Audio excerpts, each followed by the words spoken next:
On this episode of RVA Real Estate Talk, we talk EXP versus Keller Williams. What's the right brokerage for you? You're listening to RVA Real Estate Talk with Jared Davis and Galen Parker, your source for an honest, insightful look into Central Virginia's real estate market. Combined, Jared and Galen have over 20 years of experience in real estate, as well as hundreds of testimonials from clients past and present who rely on them for advice and assistance buying and selling a home in today's incredibly hot and competitive housing market. And now, your hosts, Jared Davis and Galen Parker. I'm Jared Davis. And I am still Galen Parker, Mr. I don't need coffee, Mr. Everyone's best friend until he's not, Mr. Trustworthy. That's my new... too early to be podcasting. It's never too early for the camera. Galen you is gotta always think about this ready. way. You and I, we're camera people. We're not radio people. We're too good looking for the radio. I mean, you're an everything person. You're good we're everywhere. TV people. Man, I'm feeling jacked. I can't believe it. You can't believe that I'm feeling jacked? I mean, I can. I'm just not there yet. You know what? I kept you up late last night. We went. Okay. Hey. You need to elaborate on that a little. It's funny. Here's the thing. Like, Quickly. Two best friends can't ever have a conversation without someone's like, what? I'm like, hey, I gave Jared a neck massage. Everyone's like, what? No. So last night we had a 7:15 reservation for dinner at Buckhead's, and it was okay. It was decent. Well, we had a new agent, so we took him out. He loves passed his steaks and test. martinis, so we were like, "Oh, let's go get food." And he's like, "Steaks?" So we did Buckhead's. It was great. That was the second time I've been to Buckhead's now, and I thought everything was delicious, other than my actual steak. Interesting. Okay. All right. I mean, I think like the fries were good. That's kind of the most important part. Yeah. Well, The thing you're known for? Yeah, and I mean, I think it was just me because you liked your steak a lot, right? So my steak was very flavorful. I made an error, which is not their fault; it's my fault. But I was just like, talking and stuff. Like, normally I would have gotten medium rare. The kid who was our waiter was like kind of all over the place, and so he was like, I'm like medium, and I'm like, my brain's thinking medium rare. So it was just a little overcooked. So it was a little overcooked. So like two people, I posted a little Buckhead thing. Two people were like, "What did you guys think?" And I was like, it was okay." And then like my buddy Obi was just like, "Yeah, I went there. I thought it was trash." I was like, whoa. And I was like, "Why?" He was just like, "My service was not great." And he was like, he got a like bone in something. He was like, it was terrible. So I had the ribeye the first time I ever went, and normally at like a Ruth's Chris or whatever, I like all the steaks, but I'll go for a filet a lot at a place like that. But I did the ribeye, and I just remember not liking it. And so yesterday I did the filet with the surf and turf lobster, and the lobster was delicious. It was probably the best lobster I've ever had. Overcooked? No, it was tender. It was soft. It wasn't like really hard and crunchy like when you get like, an overcooked lobster. I mean, and whatever the butter they were using, I think they may have put like some garlic or something. I mean, it was great. That was awesome. My buddy got the bone and ribeye I just liked, and he was like, I did not get it. The green beans were pointless. So, like Ruth's Chris. Vegetables in general pointless. Well, like any other steakhouse, normally you just order the steak and then you get your sides separately, and they're not going to give you stuff. But they were like, oh, your salad's included and your greens are included. And so I was like, oh, that's and was the potato, that mixed right? Greens? Or? Yeah. So it was like some green beans with like 2 carrots in it. Yeah, that's what I got. But they were like no flavor in it. I was like, why are they even doing this? It was like almost like a frozen bag of vegetables It did feel like that they that, microwave and like, throw this on. Because it's included. They're like, get in there. Now, don't get me wrong. Like, it was the same price as like a Ruth's Chris steak. Well, no, Sure. I guess it's not because you can do like the packages at Ruth's Chris too. It was still cheaper than it would be to buy a steak at like Red Salt. Okay. With just the steak. But I love Red Salt. It was, so. I would say that's the place to go. What drinks did we have? I mean, we got. I had a brown butter Manhattan, and then I had one that I asked the waiter about, and he had no clue. I love that he was trying to sell his way through it, though. You're like, so what exactly is this thing? And he's like, oh yeah, so the thank you other for ingredient asking. in the drink he was is. like, as you I was like, noticed. no, I know that. I was like, what's this one? And He then like came around across the table, was like, let me see what you're looking at. And then I think he just like made something up. He was like, it was like B&B, and he was like, just like, yeah, burlesque and bitters. He's And I like, was yeah, like, okay. bed and breakfast. I was like, all right. So the service was, That's rum and Coke. He was a nice dude. He just like wasn't present. Yeah, Like we left. That's a big thing. We left at like 10:30. I think the restaurant closes at like 10. But from like 10 to 10:30, we were just like, oh, maybe they'll bring us our check. Did he leave? Did he go home? He was like, So is it curfew? like Boathouse now, where everything's done on the menu and even the ordering and the paying, where you don't even see the waiter after? No, not at all. They get It's the water full for service. you. It's just like they give you a hard menu if you want a hard menu. And it's like and- they tell you to do the appetizers and then wait till it comes and then order your meal. Like it's I like, guess I haven't been to Boathouse It's in a while. I was annoying. like, I'm shit, not this is going. like I'm not going to MTO. Boathouse these days. It's I've been to annoying. Boathouse where you scan and order and stuff like that and all this stuff. It's completely different. And then the waiter's not on a tip. It's just a gratuity like all the way, so you don't even have to. And that's annoying too, because then it's like they don't Not have that. any. No, we're past COVID. I mean, he had a mask on. I think He was they're keeping it. He was the only one that had a mask on too. I don't know if I he think it's just 'cause he was wasn't 12. vaccinated. He was Like a little bit young. nobody else had a mask on. Yeah, I was mean, like he the probably only he's guy. not like I would assume one, he's not vaccinated, and two, if he's not vaccinated, he's probably gonna get COVID because you saw the way he was like his mask was like right here. He was like, oh. I was like, are you protecting your chin? Like, what is like? I'm looking in your nostrils. Yeah, I was sorry like, about all right. kids. It wasn't a bad meal at all. But here's the thing. It wasn't Bellacino's pizza. I'll still come back. So if you don't know what Jared's referring to, one of our recent food fights was to a place called, and we are getting so much feedback, not bad feedback, but like people Great are feedback. like, they're definitely understanding unique, intricate nature of Jared and I's relationship, where I'm like trying to hold things together and like, there's some redeemable quality about every person, and Jared's like, that person should drive into traffic. Yeah. But with Bellacino's, I'm like, it's not Well, I didn't hear about It's this. good. Like, burn it And down. like people were like commenting, they're like, Jared's everything, because Jared's just like, no, like a kid, like you can't like get him to even chew it up. I'm like, This is the Bellacino food fight that you filmed. yeah. I know I didn't hear I've about had so the- many like people were just like, Jared did not like Bellacino's, and I was like, yeah. How did you tell? They're like, well, there's that part where he took the kerosene and was like sprinkling on the foundation of the building. I was just like, yeah, he did love it. He I did mean, love everyone it. has their points. I mean, like it's the food, it's the critic. That's I'm not. Sure. I'm gonna keep my We integrity. are very honest. If I don't like it, I'm gonna tell you. I'm very honest with my food. If it stinks, it's, So Buckhead, I mean, I think the atmosphere was kind of okay. I like the atmosphere. I like the lighting. It was like very like the three wine dudes. was good. The cocktails were good. I got a Catalonia. I ordered it strictly because I had a friend who was from Catalonia on the VCU tennis team. So I'm like, shout out to that guy. So I had the one. I was like, it was amazing, paired well with my steak fromage. I had this is where I get a little Bill Burr on people when they're like, oh, do you want the potato du jour? And I'm like, just say mashed potatoes. Just say the word mashed potatoes. Please don't do this to me. Don't make this weird right now. Is They're that like, what you got? No, it's the potato du jour. I'm like, is it whipped potatoes? And they're like, yeah. And I'm like, did you put cheese in them? And they're like, yeah. I'm like, it's mashed potatoes. But those were delicious. Got that. Me and Nick, we went Caesar salad.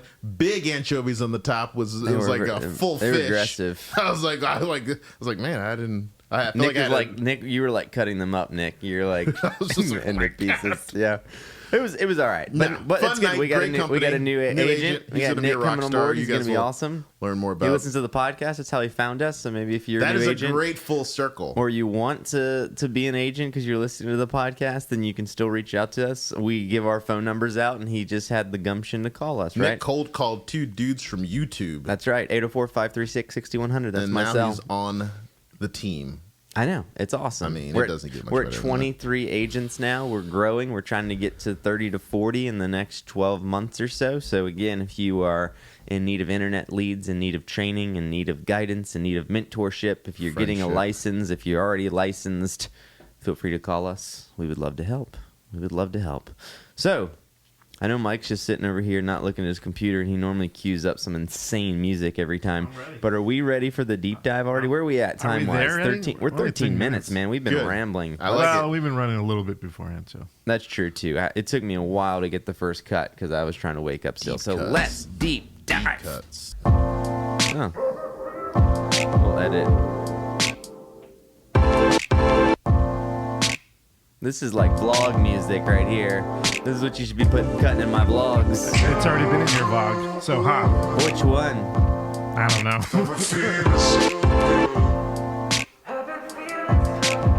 Okay.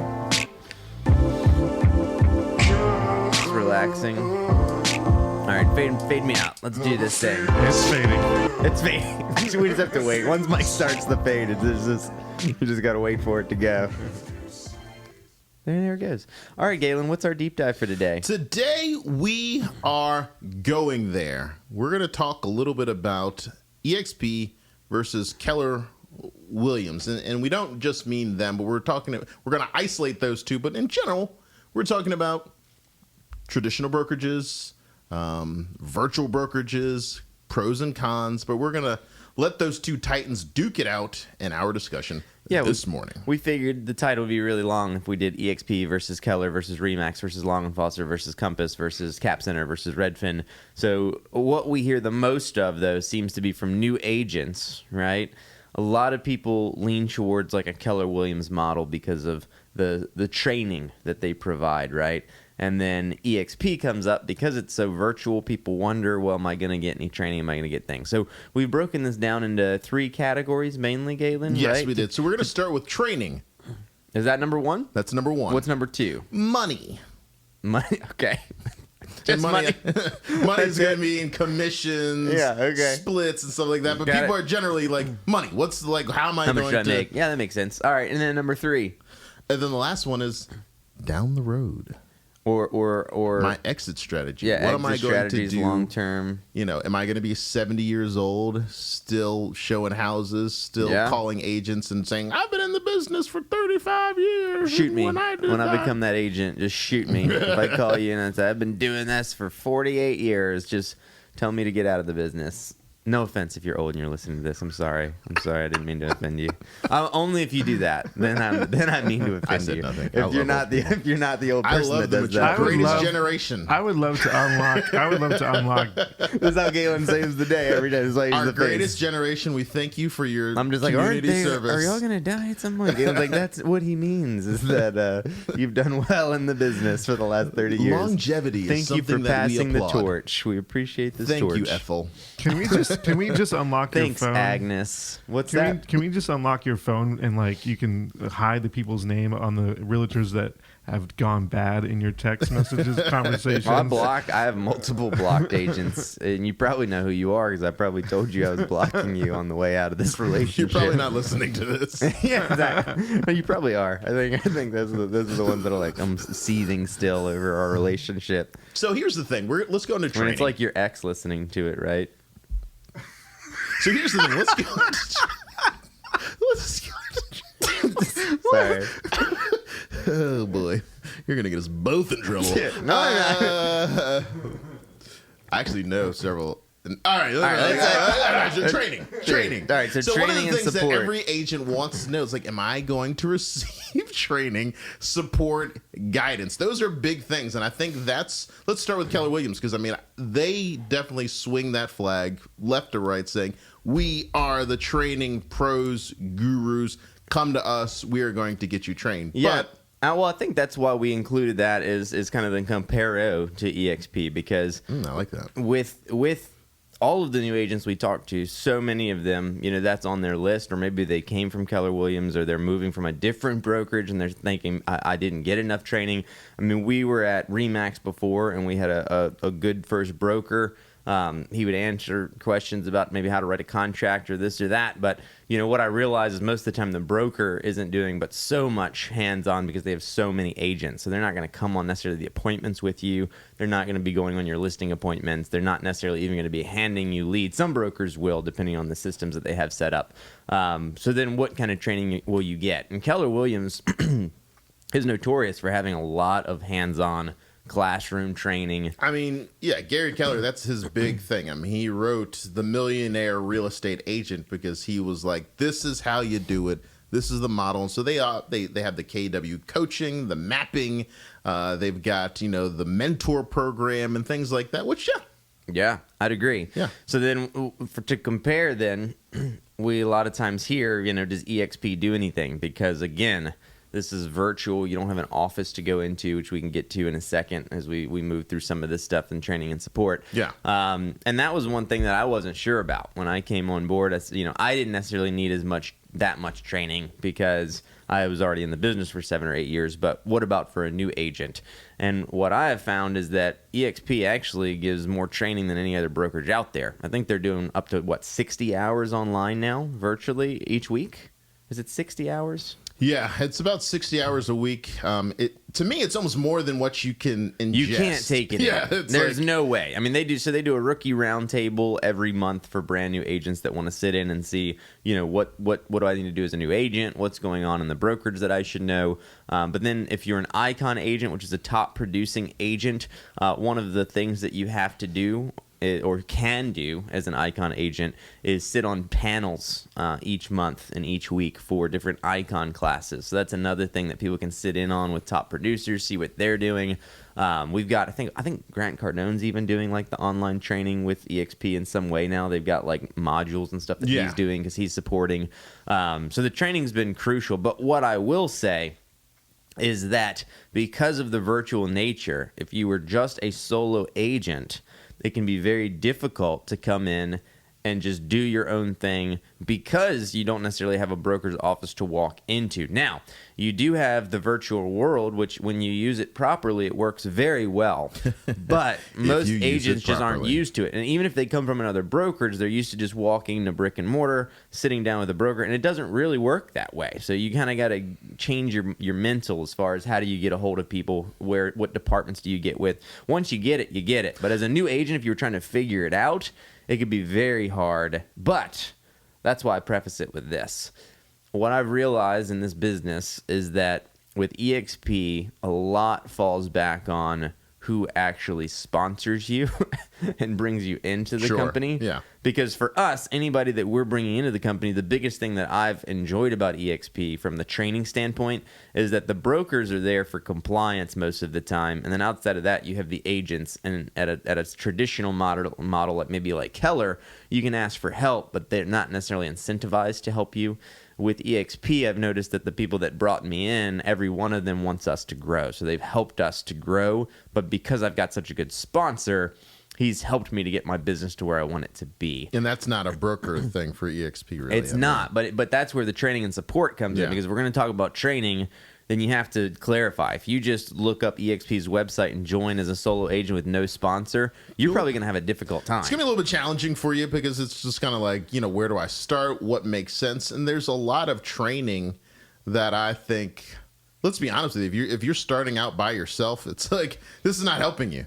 Because it's like, all right, this is great, but how do I get a lead? What do I do with the lead? How do I close the lead? And that's kind of more to your point. We were talking about your sponsors. It's like your sponsors, your teams, and we've talked about, solo versus team. Yeah. That's where all of those things come into play, and that's what's going to make you a monster because you're like, all right, I've got the personality. Because there's a lot of people that are just like, I don't know where to go. Like, how do I, I'm great at talking to people. Where do I go?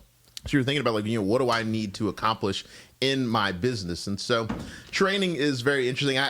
We talked about this, over dinner not too long ago. It's like, if you're a solo person coming in, it's like, man, it's got to be wild for you. It's just like, all right, like just figuring out. And we've got agents, like, even with us telling them, this is what you need to do. This is how you go through the EXP world. This is what you do. It's like, they still don't get it. So I don't know what you're doing if you're by yourself. You're like, give us a call. We'll help you to the best of our abilities. Yeah, and even agents that have come onto our team from other brokerages, they'll come in and be like, I've been with this brokerage for 3 to 5 months, and I just they're not telling me anything to do. Like, I wake up every day, and I have no idea where I should be spending my time, what I should be doing with my time.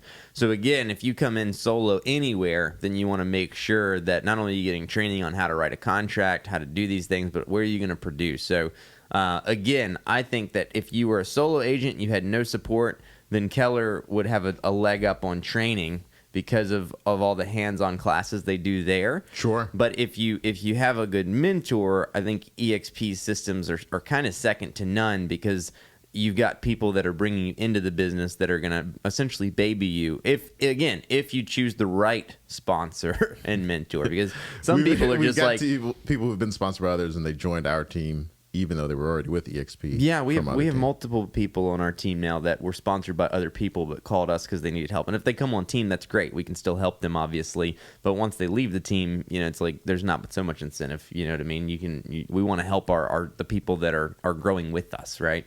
So for training, I think there's a huge misconception out there. The virtual brokerages don't have the training, but in reality, 50, 60 hours a week. Good luck doing all of that. Having a good mentor program, doing that. EXP and Keller both have a force mentor program pretty much if you're brand new. So when you come in, I want to say your first, 3 or 5 deals, I think. Keller has like a mentor commission cut they kind of take out to have somebody that kind of walks you through it.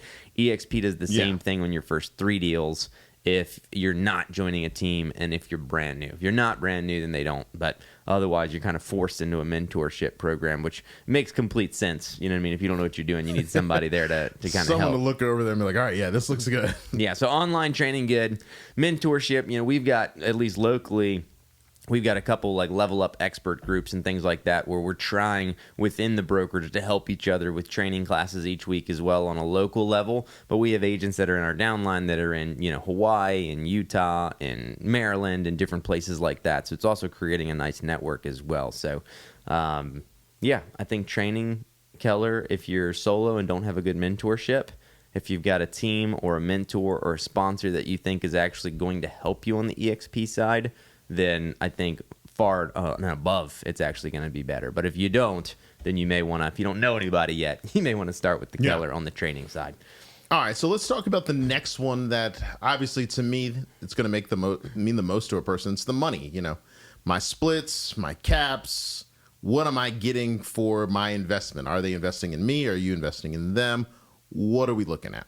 Yeah, so I think commissions obviously can vary so, wildly. we don't own EXP and we don't own Keller Williams. So if you got some special deal that's kind of stroked out with them, great. And we're not talking about our splits or any splits in particular. People get finicky about that. I mean, you can talk about a lot, but there seems to be a definite. There's definitely people out there that are like, "Don't you dare talk about a commission split," right? So you kind of got to walk on eggshells with certain people. But ultimately, with what I've seen, it seems to me like most new agents that come in, if they're new and they're not on a team, it seems to me like they're walking away with about 63 to 65% of what they sell with Keller in their first few deals because there's essentially a franchise fee that stays there. It's like a 6% franchise there's fee. There's a mentor fee. There's a, there's a lot of different things that I think it go rolls in. out. It's like a 64. You walk away with 64, then you got to give them 30, but then you got to give them the 6%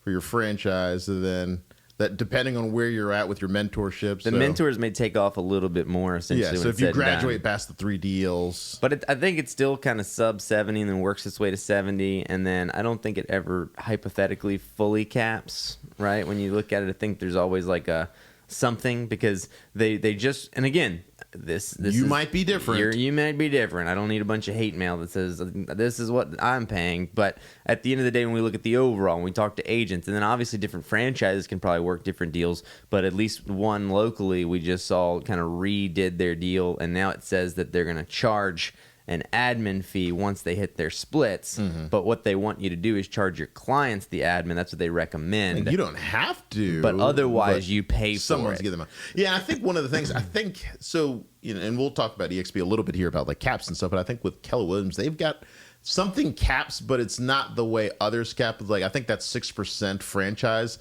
like caps at like 3,000, and then after that, but like it's never like your full. And then you have the office cap, and then once you hit the office cap, then they do the transaction fee. That again, they try to get you to charge your clients. So there's a lot of complications. So I actually sat down with Keller before we left Remax because one of the brokers wanted me to meet, and I said, what, if I'm going to think about moving, I might as well meet with multiple people and see. And so it was just a hard breakdown to try to figure it out. And then at the end of the day, it seemed like it was going to cost me a lot of money. Now, at the end of the day, the other thing to keep in mind is that even if the split's worse than somewhere else, if you're getting proper training and support and everything else, then it's not that big of a deal. Because think about it, you may be paying more with Keller Williams, but they are going to give you that office space most of the time. You've got that brick and mortar. Whereas you go with something like EXP where it's virtual. Now, in our area, at least, they give you access to the Regis co-working places. Yeah. I think it's a nationwide agreement with EXP for that. So if you live in a city or a town that's got Regis's, then you could have some co-working space there. We actually lease an office, so anybody that joins our team, they've got office space. But if you want your own office space, then now you've got an expense to incur there versus maybe having that Keller brick and mortar. Now, you probably won't have necessarily a private office at Keller, but you'll have a place to work. Yeah. But if you want that private office and desk, a lot of times, again, you're going to have to up the ante. We had to pay desk fees in addition to our office fees at RE/MAX to be able to have an office and... Like if I started at RE/MAX, if I was by myself, then I would have probably been in the bullpen. Yeah. Because I wouldn't have, wanted to pay the money out, not knowing anything in the beginning, just so. But you would have had a bullpen. There would have been a bullpen. Yeah, so you would have had a place. You'd only been the only person probably in there. Yeah, so you would have had a place, right? So this is all mine. Yeah, and so that's fun, but that may be something that's huge for somebody, right? Yeah. You may say like, I need a place to go. I don't want to factor it in. And for sometimes even teams, like we talk to different teams that are at different brokerages. One of their biggest hangups is, man, I want to take advantage of the benefits of EXP. But I'm not having to pay for an office right this second. We produce at a level maybe their brokerage gives them an office. And so they have to try to justify those costs, which, again, you have to be able to justify. Sometimes it's justifiable. Sometimes it may not be, right? Yeah. EXP splits, pretty straightforward. Again, unless you have some special deal that you worked out, you're probably keeping about 80% of your commission. You pay a $16,000 cap. I want to say Keller's at like a $25,000 or something thousand. Yeah, I forgot what. And hey, if you're watching this, if you want to send us messages, add comments somewhere. What it's supposed to be. Yeah. Like for sure, do it. That'd be great. But once you cap, you hit 100%. You go to a $250 transaction fee essentially. With 100%, which you're going to hit at about $2.5 million in sales. What's cool, though, is if you can do 20 deals at that $250 transaction fee, they give you your $16,000 split back in company stock. So if you're a producer that can do, say, 30, 35 deals a year, 40 deals a year, you're actually only going to end up paying about $5,000 in fees once they give you the stock back. So it's by far the cheapest that I've seen, even compared to, like...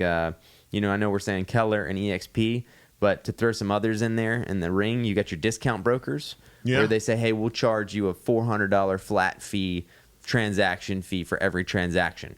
Well, some of those companies will cap. So, again, I don't know what your cap is, but some of them don't. So you think if you really start producing and you do 100 deals a year, well, you're going to give them $40,000. But their whole marketing spiel is like, well, it's low fee, so we're not going to do anything for you. But in reality, once you become a top producer, like it's very high fee until you renegotiate something. So, again, it's going to depend on where you're producing at because you may not be doing 30 deals a year. Again, if you're a new agent, you're not going to get that $16,000 cap back. I almost kind of want. I mean, and this is just a broad generalization. Please don't go crazy on me. But I'm thinking if you are a high producer, are you going to a discount broker? No. I mean, it's just I don't think so. I mean, I'm not saying there aren't some. Sure, Again, and that's what I'm saying. I'm trying not to offend everyone on this podcast. We're trying to be informative, but when we think about our discount brokerages here in town, and I'm really not going to name them because I will offend everybody. There's, one in particular where almost every team meeting is just about how bad every agent is that we have to deal with at that brokerage. Every single week it's just something. They're obviously not getting the training. They're discount agents. They're not selling that many houses. And I'm not saying there aren't some there that are producing. There's one there that claims to have, 20 pending all the time, even though they had like 4 pending the other day when they were like making an argument. But for the most part, that's a funny thing about real estate. This is like a side point, but someone's like, I've got 40 pending, and like everyone could be like, oh, okay, hold on. just look. So is it the 3 that we see? Yeah. They're like they're off the market. It's just funny how people talk. People are like, I've never had less than 20 pending. Wait, at any they do that? And I'm like, wait, what did that? Why would they? If you know that you can look it up. And so maybe there's right? and there's investment deals. There's off markets. If you're on a team, then maybe stuff is pinned differently. So I know even our numbers are skewed based on what they look up. But I also know we've sold 100. Not that much. We've sold 105 houses this year so far at the midway point of the year, and we average at some points in the year less than 20 pending at 200 some deals a year. Now we've had as many as 42 pending, but that's like me saying we never have less than 40 to 50 pendings at a time. Like it's just not true. Anyways, we tangent. All right, back. So all right. So and then you got to think your monthlies too. So I think Keller's cheaper on that run. I think they're about 45 a month to be with Keller, 50. It's about 85 on the EXP side. The only real thing you're getting is it's tech fee. It gives you like KV Core and their systems. Nice. So you do get a CRM out of it, which if you're a solo agent and you want CRM support, it's nice because KV Core is about $350 on its own, right? Yeah. But if you're going to use a different CRM, then it doesn't really help you that much. All right. So we've got, just to keep us on pace for everything we're talking about. Now let's think about the end of the road, not end of life, but end of the road. Like, do you want to do this forever? Like, what do you want to do down the road? Do you want to go to work every day for the rest of your life? Or are you looking at opportunities? And this is the thing I think that attracted us to EXP, because it just made so much sense. It's like, oh, wait a minute. All right. Yeah. So let's talk about down the road. What is the Keller Williams exit strategy? Sell till you die, or save enough money that you can retire. Yeah, SOS. Or buy a Keller Williams franchise, which then you're technically a broker, so you probably want to sell that at some point to like cash out. Or you build a team that you could sell out, but that's tough. Like selling a team is a tough gig. I'm not saying it can't be done, but especially if you're the producer as well.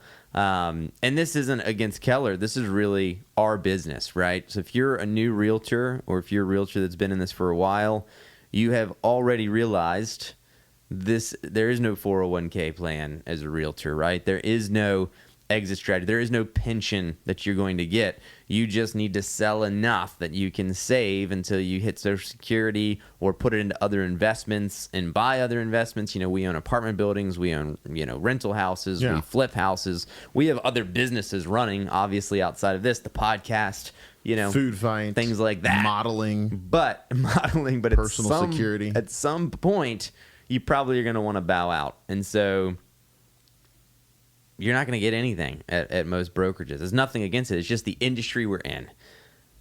But and that's I was like, it's nothing against any brokerages, because it's like, if you sell cars, you're a 1099 contractor, right? That's what you are. You're a contractor. You can choose to pay yourself a salary or just give yourself money, right? But at the end of the day, that's what you are. You're a contractor, and it ends when you stop. I'm a hired gun. So if you want the perks, right? If you want some kind of exit strategy, what does EXP give you? Well, the great thing about it, multifaceted, right? It's a public company. They give you stock just to sell houses, right? You get that one. You get free company stock. You have a company match. So as of now, sometimes things change. You know what I mean? So I don't know if you listen to this podcast in 3 years, who knows where everything we talked about is. Join now. But right now, 5% of your commission you can take away and throw into company stock, and they'll give it to you at a 10% discount. So you're going to get a 10% gain right away. So you're already building a stock plan of some kind. As you bring people into the company, they'll also give you company stock when they sell their first houses. When you sell your first house each year, they give you some company stock. When you cap each year, they give you some company stock. So that gives you a little nest egg. In addition to hopefully your savings and the other things you're doing as a solo agent, you're going to be getting some benefits. Last year alone, they gave me over 6 figures in company stock just for doing what we needed to do, right? But the big thing is rev share.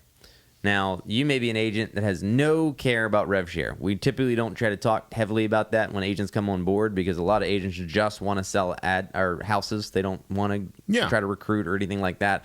And EXP has a bad name out there sometimes when people are like, oh my God, EXP agents are trying to recruit me all the time. The difference is brokerages are all trying to recruit you all the time, but only the broker is, because that's the only guy that benefits.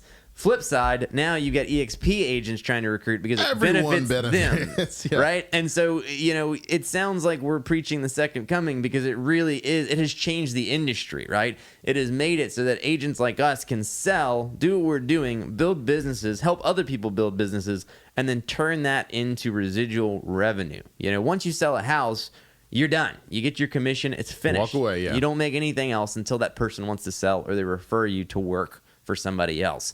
Rev share, on the other hand, gives us revolving checks every month that we do nothing for. And even if we stop selling, we can make money indefinitely forever off of it, right? So essentially what happens is if you bring anybody into the company, you get a portion of that $16,000 cap. It's flat. It makes complete sense. Keller Williams, if you're listening to this as a Keller's agent, you say, oh, we have profit share. Well, the difference is that profit share is based on that office's profits. So if they don't post profits at the end of the year or the end of the quarter, then they can dwindle down on what you get paid. It also creates a problem because if you say, well, how much can I make or will I make on this agent, they can't actually tell you. There is no steady number. So it's hard to track a retirement account based on that, right? It's hard to know, well, what can I do? EXP is pretty straightforward. For every agent you bring in, you can make $2,800 off of their cut every single year. But that's what that 16 that goes to EXP. So they're not losing any more money. You as an agent aren't losing any more money by coming in. It's just EXP saying, hey, we don't have a franchise owner. We don't have brick and mortar, so we're going to take this split and we're going to pay it back to the agents. And I think what's important that people have to understand, it's like when you, as we're saying this, we're saying the fact that you as an agent or the agent that you're recruiting, they have to produce. It's not just like, oh, a license fee, it's like, no, they have to actually be doing what they were already hopefully going to do, what they got into the business to do, and that's to sell houses. And so as you sell houses, as you make money, as you work, so there's a tangible thing that you have to do that brings this money in. It's not just like, oh, well, if you come in, then maybe I'll sign this guy. It's like, no, if none of you guys do any actual work, you don't make any money. No one makes any money. But here's the thing, right? When you look at it, it may be something that you don't care about initially, but I will tell you, if you're in this business for any longer than 3, 4, 5 years, you are going to bring people into your brokerage because people are going to call you. Past clients are going to call you. Friends are going to call you. They're going to say, I want to be in real estate. Where should I go? What should I do? If you're How can you help me? Sure. I mean, we get calls all the time. But we're likable. So when that happens, right, at our old brokerage, I brought 3 people in. I got $1,000 out of each person on their third sale, and that was it. That was the end of it. That was the most I could ever get. With this model, it's $2,800 a year every year, eternally, as long as they're selling, and then it runs 7 layers deep. So, and that's good. Let's pivot there real quick because you got $1,000 for bringing in people. That's not how it is everywhere. Oh, some people are like, here's a Starbucks gift card. Here's a $5 gift card to Starbucks. Strong shake. Appreciate you bringing this agent in. It's going to make us a ton of money. So there's a lot of people that are probably listening to this and they're like, you got $1,000? It's like, so yeah, you're right. Some people get absolutely nothing. So, but to be able to build something, and again, it's hard to comprehend until you see it, right? I mean, I've got people that the person that brought me in is making $60,000 plus a month in rev share. That's just the check. And when I tell people that, they're like, oh, that's just company stock, or they don't get it, right? Well, you actually realize, no, this is money that they wire to your account every single month. Whether you sell, whether you don't sell, whether your team sells, that's just straight cash. The highest paid rev share person I know is making about $900,000 a month now, something like that, I think, which is insane. But the fact of the matter is that if you wanted $3,000 a month, $4,000 a month, 5, 10 indefinitely, that's very easy to build with this company. It's very easy. And that is why it's growing so fast. And that's why it's the fastest growing brokerage in the world. So again, it may sound crazy. It may sound, unbelievable. But it is. We've been here a year and a half, and our rev share checks are thousands of dollars a month, right? So there we go. So we've got those. That's our nice little run of EXP versus Keller Williams, traditional versus virtual, training, money, cash, and down the road. And if you have any more questions, please do not hesitate to reach out to Jared Pretty Boy Davis. That's right. And Galen Parker. Jared, how can they reach you? 804-536-6100 is my personal cell. My Instagram handle is __ the Davis Group. You can find us on YouTube. If you're not already watching this on YouTube, you can find us in the podcast. You can find us on Facebook. But if you have any other questions about EXP, if you'd like to join a team, if you'd like to have some mentorship, feel free to reach out to us, just like our boy Nick. Nice job, Nick. Galen? If you need to reach me, it's Galen Parker. Google me, baby. 804-274-9016. And that's another thing we need to talk to the team about. It's like, how Googleable are you? I ran a quick test on some of our agents. I'm like, all right, you guys, we need to step the game up. All right. This has been another episode of RVA Real Estate Talk. Thank you for listening. If you have a real estate question that you would like to ask Jared or Galen, reach out to them at jared@centralvarealty.com or Galen@centralvarealty.com. Who knows, it may even be featured on an upcoming episode.